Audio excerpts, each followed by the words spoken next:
Good day, friends. Today's topic will be fear. How it is used to turn people into mindless cowards, but most importantly, how fear was established as one of the main driving force or factors in modern day civilization, or better to say, in what is left of that civilization. Everyone is talking now about how fear strategies are used to create a Orwellian system where people are stripped of their rights and dignity through fear by making them believe that it is in their best interest to give up on everything they had. The real question, why is it possible to use against us in such effective fashion?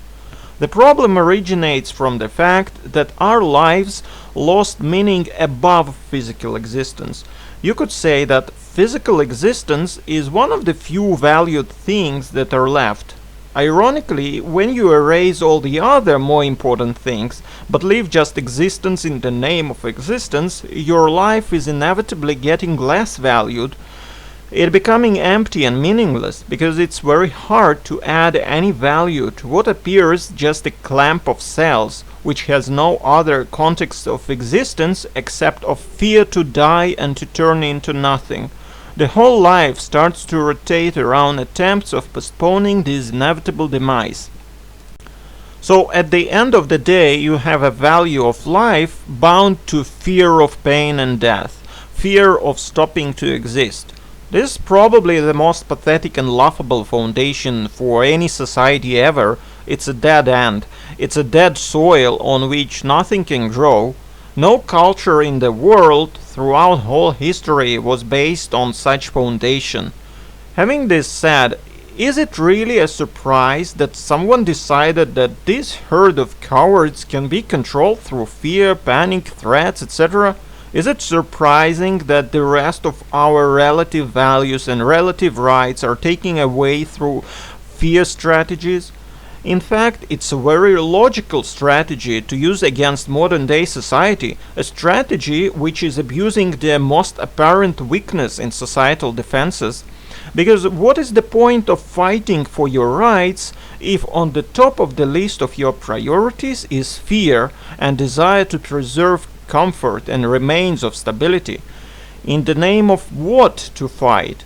In the name of what you could start a crusade for reclaiming your rights when the very threat of losing comfort and physical existence beats everything else you have? This in turn creates a wicked circle. If there is nothing greater than life and physical comfort, there is no fight for rights. As there is no fight for the rights, you won't have them at the end of the day. As there is no rights or values in your life, your physical existence also loses meaning and value. With the lack of values greater than life, your whole life becomes a hostage of fears. This is one of the reasons why I was more or less sympathetic to those people unwilling to avoid churches in times of coronavirus. I'm not a God's prophet to proclaim whether someone should risk his health, and I have no ways measuring the strength of your faith if you go to church while having a risk of contraction infection, and I don't know what God wants from you in this particular case. That's just above me. But what I can say for sure, that the faith that tramples fear was one of those things which were giving immunity to our society, one of those things that were adding value to our lives, raising them from mere existence. So when there were debates about the risks of masses of people going to churches on Easter, I wasn't sure that the very desire to ignore potential virus was a bad thing. In fact, despite all the risks, it was a sign of civilizational potential. You might dislike people for not listening to doctors, but doctors do not create absolute values. Faith does. Now, again, I'm not supporting mindless risk, and I don't want losing any Christian people to this virus, but the spirit they had, that's something I will admire despite my personal stance on avoiding crowds and tense social contact. Without spirit like this, without any display of powers, traditions, values above physical existence, we are losing faith in our future. We don't see how things could become better if there is no people willing to risk their lives. We feel it. Therefore, we are losing hopes, sometimes subconsciously, and this is why doomer-type views are spreading. And the last thing to add here, Christianity had this great thing, one of the fundamental key concepts. Don't be afraid. Concept which fueled Christian views throughout its history. And it had one fundamental difference from modern day calls against panic. Christians didn't build their concept on premises that everything will be okay. It was never a proposition not to be afraid because you will be safe and rich. No, you should not be afraid because of your immortal soul, because of your journey to God, because of the grand goal of preserving purity of your heart and soul and keeping your faith, etc.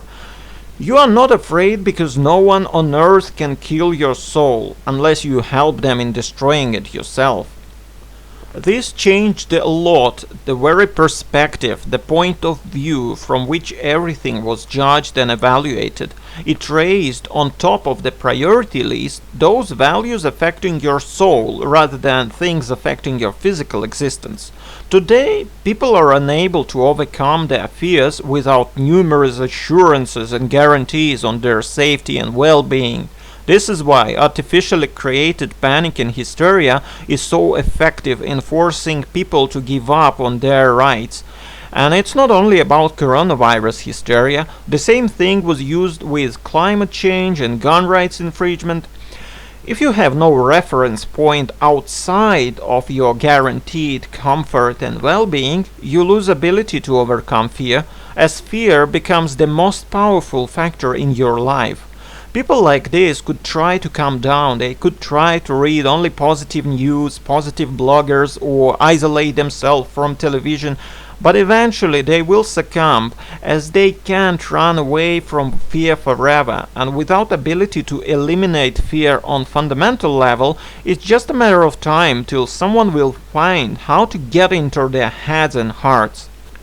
So as you can see, everything is intertwined, and just like I said in some of my previous videos on how culture works, you cannot throw away things you don't like in your culture hoping to preserve all the things you enjoy, such as comfort or well-being, because your well-being was not deserved by you, but rather by those generations before you who had those absolute values you deemed annoying or archaic. And your generation inherited a lot of undeserved good things which are impossible to preserve with the current list of priorities. As you become weaker and less willing to risk your life in the name of absolute values, forces that might thrive at your expense will sense this change and will beat you back or beat you down to the level of rights you actually deserve according to your cultural state, according to your state of mind and soul. And then some naive people will wonder, why can't we just gather together and reclaim our rights? Why can't people fight back? Well, because you threw away something important. Just like there is no organized army without leadership, there is no freedom without strong cultural foundation. So the morals of this story: stay true to time-tested values, stay true to your faith. They lasted so long because they were crucial to your culture and humanity, and your civilization will last only as long as those values will last, or at least their cultural inertia. Anyway, that's it. Thanks for listening. See you next Monday.